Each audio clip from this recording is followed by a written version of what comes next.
Hey guys, welcome to PM Pathshala. Guys, आज हम लेकर आए हैं विजन आईएएस का monthly current affair magazine April 2025, जिसमें आज हम करेंगे अपना शुरू इन्वायरमेंट वाला सेक्शन कंप्लीट करेंगे।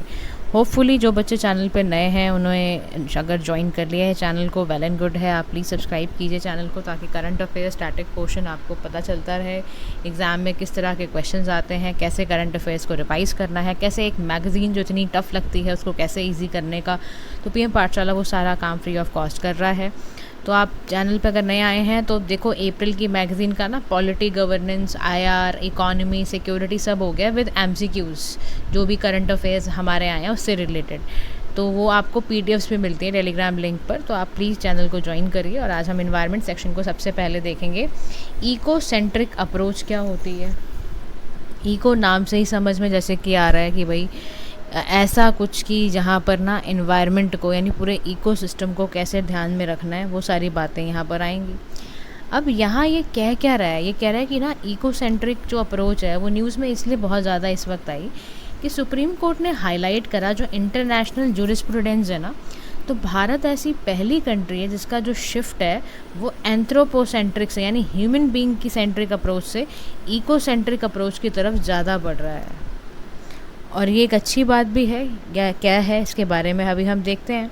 देखो, एक टर्म होता है हमारा एंथ्रोपोसेंट्रिक, ठीक है, ये टर्म है एंथ्रोपोसेंट्रिक। इसका मतलब होता है ह्यूमन काइंड को आप सेंट्रल पोजीशन पे रखते हो एज अपोज टू गॉड और एनिमल्स, यानी आप ह्यूमन बींग्स को मोस्ट सिग्निफिकेंट एंटिटी मानते हो यूनिवर्स में, उसको कहते हैं एंथ्रोपोसेंट्रिक अप्रोच। बात समझ में आ रही है। इसी के उलट होता है इको सेंट्रिक अप्रोच, यानी इको सेंट्रिक अप्रोच में क्या होगा समझते हैं हम बात को। इको सेंट्रिक अप्रोच में हमारा सारा ध्यान ये रहता है कि हम ना ओवरऑल जो हमारा सेंट्रल थीम है प्रायोरिटाइज हम करें दोनों ही लोगों को, बोथ लिविंग यानी बायोटिक और नॉन बायोटिक फैक्टर्स को। सोनली हम ह्यूमन इंटरेस्ट के बारे में नहीं सोचते हैं। तो एंथ्रोपोसेंट्रिक मतलब वो जो सोनली ह्यूमन बीइंग के बारे में सोचते हों। इकोसेंट्रिक वन वाले वो होते हैं जो बोथ फैक्टर्स को ध्यान में रखते हैं, चाहे वो लिविंग हो चाहे वो नॉन लिविंग हो, यानी बायोटिक और अबायोटिक कंपोनेंट्स दोनों को ही देख के चला जाता है। तो भारत ऐसी पहली कंट्री है जिसने ये बात कही है कि अब हम एंथ्रोपोसेंट्रिक से ज़्यादा हम इकोसेंट्रिक में चलेंगे। तो सुप्रीम कोर्ट ऑफ इंडिया ने इसीलिए डायरेक्शन दी तेलंगाना के वाइल्ड लाइफ वार्डन को और बोला जी इमीडिएट स्टेप लेने की ज़रूरत है, आपको प्रोटेक्ट करो वाइल्ड लाइफ को जो बहुत ज़्यादा अफेक्टेड है, क्योंकि कांची गाचीबाउली फॉरेस्ट एरिया में 100 एकड़ का लैंड आपका डिस्ट्रक्शन हुआ है, वहाँ पर इमीडिएट स्टेप लो। तो इसी बैकड्रॉप में तेलंगाना गवर्नमेंट ने फटाफट से 400 करोड़ के जो फॉरेस्टेड लैंड है उसका ऑक्शन किया। हैदराबाद यूनिवर्सिटी के आसपास वाला एरिया है जहाँ पे आईटी पार्क वगैरह बनाए गए हैं, और वहीं पे खूब ज़बरदस्त अप्रोच वहाँ पर स्टूडेंट प्रोटेस्ट होने लग गया। अब समझते हैं इसी न्यूज़ की वजह से सारा कुछ मामला आपके सामने आया है। इको सेंट्रिक में जैसे मैंने आपको बताया कि एंटायर इकोसिस्टम को ही प्रायोरिटाइज करना है, यानी nature as a valuable for its own sake, not just for human use. यानी कि हमें सिर्फ ह्यूमन बीइंग के बारे में नहीं सोचना, हमें नेचर को एक एज अ वैल्यूएबल सोर्स समझते हुए काम करना है। हाउएवर यहाँ पर ये कह रहा है एंथ्रोपोसेंट्रिक अप्रोच जो होता है on the other hand is based on the believe that human beings are the most important entity on earth, या दूसरे बीइंग्स हैं या प्राइमरली वैल्यूड हैं। एग्जाम्पल के तौर पर जो MC Mehta versus union of India का केस था 1986 का, उसमें सुप्रीम कोर्ट ने क्या बोला। सुप्रीम कोर्ट ने बोला right to live in a pollution free environment जो है वो एक फंडामेंटल राइट टू लाइफ है under article 21 of the constitution. समझ आया। MC Mehta versus union of India 1986 का केस था जिसमें सुप्रीम कोर्ट ने बोला कि ये पॉल्यूशन फ्री इन्वायरमेंट में रहना हर इंसान का एक फंडामेंटल राइट है, क्योंकि उसको आर्टिकल 21 मिला हुआ है फंडामेंटल राइट में, जिसमें हम क्या बोलते हैं article 21 is related to right to life and liberty. अब कह रहा है कि जो ये आपकी जो ये अप्रोच है इकोसेंट्रिक वाली, इसको बहुत रिकॉग्नाइज़ किया गया। नॉर्वेगियन फिलोसफर थे, इकोलॉजी की डीप मूवमेंट चली बाय अर्ने नाइस के थ्रू, और इस मूवमेंट को बहुत ज़्यादा फोस्टर किया गया कि human being radically change their relationship to nature. तो हमें बहुत ज़्यादा वैल्यू करनी है। देखो हम ना नेचर को अंडर एस्टिमेट तो वैसे भी नहीं कर पाएंगे। तो this approach is backed by interest theory से बैक्ड बाय है ये। और इसमें कहा जाता था थ्योरी में कि individual can hold right if his और हर वेलबिंग इज़ इंट्रिंसिक और अल्टीमेट वैल्यू रखता है उसका। तो ये बहुत बड़ी अप्रोच है। इसमें डीप इकोलॉजी मूवमेंट हुई। नॉर्वेगियन के फ़िलासफ़र थे, वो इस बात को मानते थे कि idea is that human must radically change. उनको नेचर के रिलेशनशिप में चेंज होना होगा, उनको उसके यूजेस को समझना होगा। अब मान लो ये डिफरेंस आ ही जाए पेपर में कि एंथ्रोपोसेंट्रिक और इकोसेंट्रिक अप्रोच क्या होती है, तो समझते हैं। एंथ्रोपोसेंट्रिक का जो लीगल राइट है ना, यानी वो क्या एक्सटेंडेड है, ह्यूमंस और ह्यूमन इंटरेस्ट पे एक्सटेंडेड है।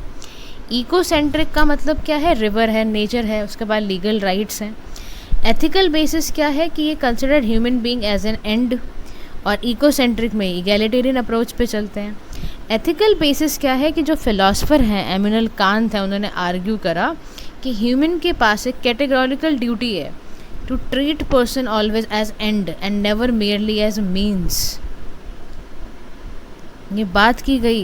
एंथ्रोपोसेंट्रिक में इमैनुअल कांत कहते थे कि भाई कैटेगोरिकल ड्यूटी ह्यूमन बींग्स की है कि वो एज अ एंड देखा जाए, एज अ मीन भी उन्हीं को देखा जाए। एथिकल बेसिस एंथ्रोपोसेंट्रिक वालों का ये था। लेकिन इकोसेंट्रिक कह रहे हैं नहीं जी नहीं, इगैलिटेरियन, सभी के साथ सभी को इम्पोर्टेंस देनी है पूरे इकोसिस्टम में, चाहे वो बायोटिक फैक्टर हो चाहे वो अबायोटिक फैक्टर्स हों। फिर पॉलिसी अप्रोच क्या है, एनवायरमेंटल प्रोटेक्शन इज़ रिएक्टिव, यहाँ पे प्रोएक्टिव इकोलॉजिकल प्रिजर्वेशन चल रहा है, यहाँ यूटिलिटेरियन कंजर्वेशन है, यहाँ होलिस्टिक कंजर्वेशन है, conserve all biodiversity equally. Example के तौर पर एंथ्रोपोसेंट्रिक कहते हैं प्रमोटिंग इको टूरिज्म, यानी कंजर्वेशन को इकोनॉमिक एक्टिविटी के साथ लिंक कर दो। लेकिन इकोसेंट्रिक में मामला और भी ज़्यादा है, यहाँ पर लीगल पर्सनहुड मिलेगा। रिवर्स को याद करो, रिवर यमुना, गंगा, इन सबको उत्तराखंड हाई कोर्ट ने तो डिक्लेयर किया, गंगा और यमुना को as legal person with rights उनको दिए जाएं। तो इकोसेंट्रिक अप्रोच आप सोचो, यानी कि बायोटिक हो नॉन बायोटिक फैक्टर्स को दोनों को लेके चलती है। अब ना की ड्राइवर्स क्या हैं, देखो हम ना इंडिया बीइंग इंडिया एक इतना बड़ा विश्व गुरु भी अभी हम बनना चाहते हैं, तो हम क्यों इकोसेंट्रिक अप्रोच की तरफ भाग रहे हैं। देखो हमारे तो कॉन्स्टिट्यूशनल मैंडेट है, चाहे वो आर्टिकल 21 हो या DPSP का जो पार्ट है हमारा 48A आर्टिकल, उसमें भी हमने बोला है ना to protect and improve the environment and wildlife. फिर हमारा फंडामेंटल ड्यूटी है 51 का A और G पार्ट। ये ध्यान रखा करो जब भी आप ना इकोसेंट्रिक अप्रोच लिखोगे, तो write down these articles also, this will give you lot of boost in your answer कि आपको ये भी नॉलेज है। इसीलिए मैं कहती हूँ फंडामेंटल राइट्स, फंडामेंटल ड्यूटीज़ और साथ में DPSP, सबको तो आपको ऐसे रट जाना है कि हर आंसर में आप इसको यूज़ कर पाओगे। सोचो आप, इतनी पावर होती है इसमें। तो 51A का G पार्ट फंडामेंटल ड्यूटी के फॉर्म में कह रहा है कि सिटीजन्स का ड्यूटी है टू प्रोटेक्ट नेचुरल रिसोर्सेज। फिर जुडिशल एक्टिविज्म लगता है। अब आप सोचो ना, कोई जुडिशरी की वॉइस आती है ना, वॉइसलेस, जो एनिमल है वो वॉइसलेस है, फॉरेस्ट वॉइसलेस है, तो PIL वगैरह जाती है NGO सिटीजन्स के द्वारा कि ये कैसे उसको ख़राब किया जा रहा है, जाता है कि नहीं जाता है। फिर इवोल्यूशन है एनवायरमेंटल जूरिस्प्रूडेंस का, पब्लिक ट्रस्ट डॉक्ट्रिन है, nature belongs to all, precautionary principles भी लिए गए हैं, इन्वायरमेंटल डिग्रेडेशन पे ध्यान दिया गया है, कल्चरल इथोस की बात की गई है कि ट्रेडिशनल जो इंडियन विजडम है, never believe human to be superior to the environment. फिर लेजिस्लेटिव मेजर्स हैं, prevention of cruelty to animals, ये सब हमने बनाए राइट, इसीलिए तो बनाए क्योंकि इनके बारे में कौन सोचेगा, एनिमल के बारे में, वाइल्ड लाइफ के बारे में। तो इकोसेंट्रिक अप्रोच इसलिए ज़रूरी है क्योंकि हमें नेचर के इंट्रिंसिक वैल्यू को रिकॉग्नाइज अब नहीं करोगे तो कब करोगे, कितना क्लाइमेट झेलने के बाद, कितना क्लाइमेट चेंज झेलने के बाद सुनोगे।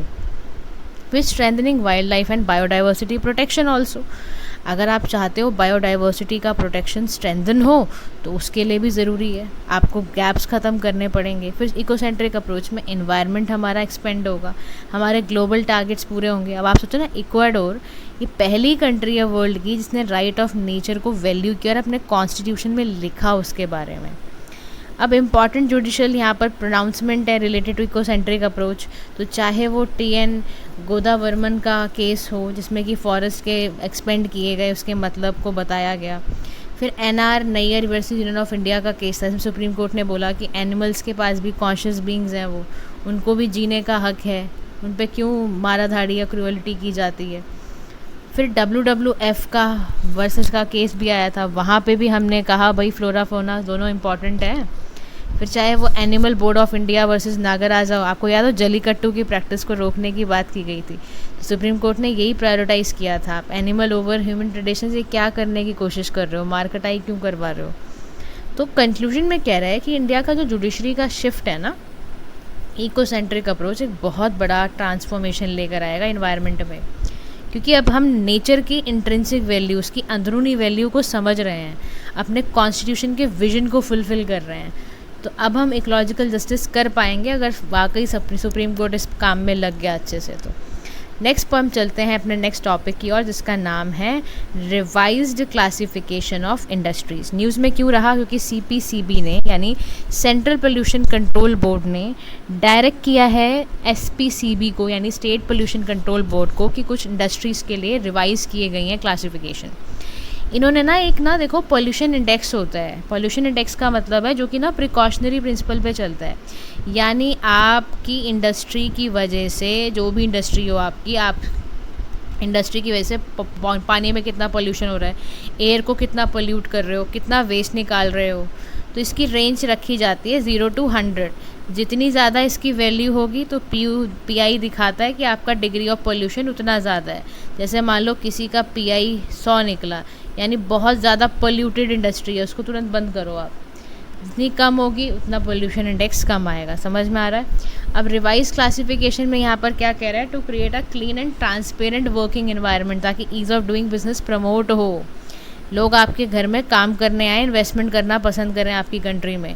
तो न्यू जो है उसमें 419 सेक्टर्स हैं, इसको डिवाइड करा हुआ है रेड, ऑरेंज, ग्रीन और वाइट, ब्लू कैटेगरी में। ठीक है, रेड वाली जो इंडस्ट्रीज़ हैं वो 125 हैं, orange 137, like that. Blue category newly introduce को बोलते हैं, जो बिल्कुल अभी नई नई आई है। CPCB ने बिल्कुल रिवाइज कर दिया है। CPCB ने इंसेंटिवाइज भी करा है कि जो इन्वायरमेंट के लिए काम करेंगे हम उनको इंसेंटिव भी देंगे। Consent to operate for red category, उसको मैक्सिमम 10 ईयर्स का वैलिडिटी बोला जाएगा।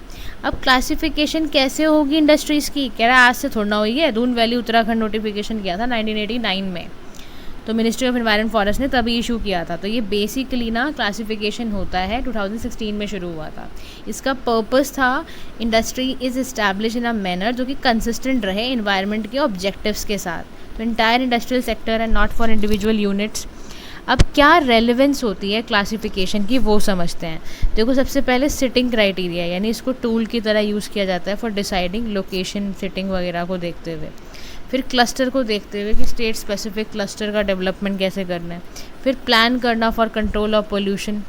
फिर इसकी फ्रिक्वेंसी कितनी है, कैसे इसको एनवायरमेंटल सर्वेलेंस करना है। फिर ये टूल की तरह कि क्लीनर टेक्नोलॉजी की तरह चल पाए, इसका रिड्यूस PI हो पाए, ये सारा का सारा कैटेगरीज यूज़ करके CPCB बनाती है सेक्टर वाइज पूरी की पूरी लोकेशंस।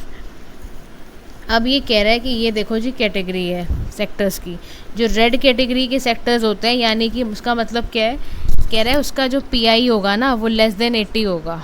बात समझ में आ रही है। वो रेड आपका होता है, रेड इंडस्ट्रीज़ मानी जाती हैं रेड कैटेगरी वाली। इसमें ज़्यादातर सीमेंट मैन्युफैक्चरिंग ऑफ आपके ऑटोमोबाइल्स और डिस्टिलरीज आती हैं। तो no red category of industry shall be normally भी परमिटेड। इकोलॉजिकल फ्रेजाइल एरिया में बहुत ज़्यादा, जहाँ इकोसिस्टम, यहाँ बहुत ज़्यादा स्पीशी रहती है ना, इनको वहाँ से दूर रखा जाता है, क्योंकि इनका PI सोचो ना आप 80 के पास होता है।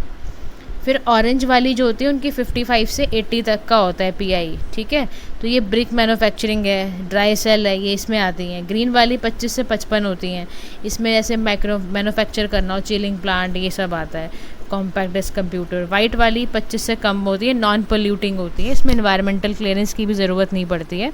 जैसे एयर कूलर्स को असेंबल करना हो, कार्डबोर्ड मैन्युफैक्चर करना हो, मेडिकल ऑक्सीजन बनाना हो, तो ये वाइट वाली में आती हैं। अगर इनमें से कुछ लेफ़्ट आउट हो जाता है तो SPCB अपने आप ही उसको कैटेगराइज कर लेता है। बात समझ आ गई। चलें अब ब्लू कैटेगरी में। ब्लू कैटेगरी का मतलब है यहाँ एसेंशियल एनवायरमेंटल सर्विस दे रहे हो, वेस्ट को मैनेज कर रहे हो आप, है ना, ऐसा कुछ जो कि ज़रूरी है इसको कंट्रोल करना ताकि इससे पोल्यूशन ना हो। एग्जाम्पल के तौर पर जो आपका municipal solid waste management facility, sewage system होते हैं, या कॉम्प्रेस बायोगैस प्लांट होते हैं, इसको यूज़ किया जाता है। अब नीड क्या हुई ब्लू कैटेगरी की इंडस्ट्रीज़ को इंट्रोड्यूस करने के लिए, क्योंकि ये वेस्ट मैनेजमेंट की प्रैक्टिसेस को फोस्टर करती है, यानी ये जो है उसकी वैलिडिटी चलेगी for 2 years more than other category. अब CPCB हेडक्वार्टर्स न्यू दिल्ली में है इसका, 1974 में आई थी ये, और CPCB आपके एयर वाला इसका जो एक्ट आया वो 1981 में आया, एयर से रिलेटेड 1981 में, वाटर वाला 1974 में, और मिनिस्ट्री ऑफ फॉरेस्ट इस पे काम करती है। इनका काम यही है कि भाई स्ट्रेंथन करना एरिया को, वाटर पोल्यूशन, एयर पोल्यूशन से बचाना, तो ये करते हैं असेसमेंट वगैरह भी। तो CPCB लगातार ये काम करती रहती है ताकि एक प्रोग्रेसिव और इन्वायरमेंटली रिस्पॉन्सिबल तरीके से इंडस्ट्रीज़ काम करें। नेक्स्ट टॉपिक है बायो इनपुट रिसोर्स सेंटर के बारे में बात करते हैं, पढ़ते हैं न्यूज़ में क्या है।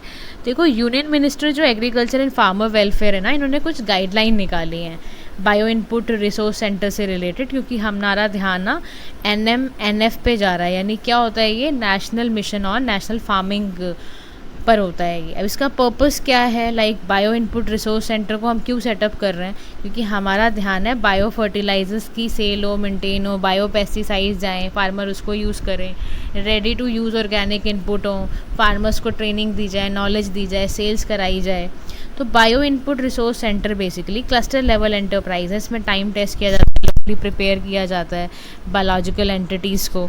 तो बजट स्पीच था 23-24 का, वहाँ पे इन्होंने 10,000 BRC को सेटअप किया था। की फीचर्स क्या है, फिनेंशियल असिस्टेंस देना, यानी 1 लाख रुपए फॉर सेटिंग ऑफ BRC दिया जाता है। शेड या रेंटिंग ऑफ प्रीमाइसेस इंक्लूड नहीं होता है।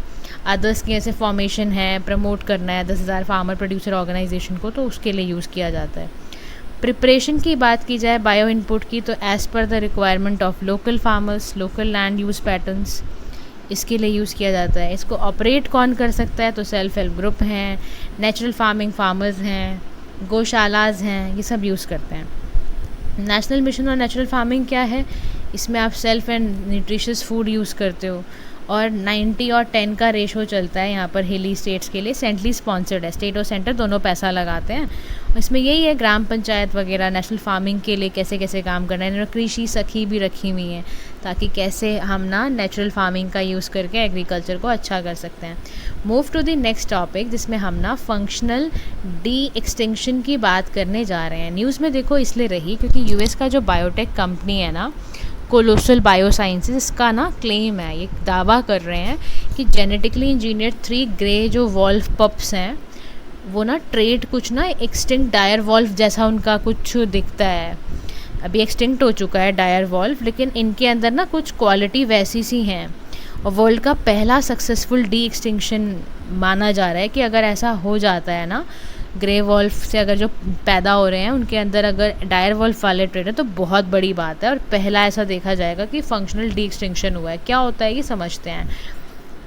देखो डी एक्सटिंक्शन जहाँ पे स्पीशी वापस आ रही है ना, रिवाइव हो रही है, एक लॉजिकल रोल अपना निभाने के लिए तैयार हो रही है, और ये कैसे किया जाता है, जीन एडिटिंग या क्लोनिंग टेक्निक से किया जाता है, जीन चेंज करके, है ना, या ऐसे कुछ जीन्स डालकर जिससे कि ऐसा स्पीशी पैदा हो पाए।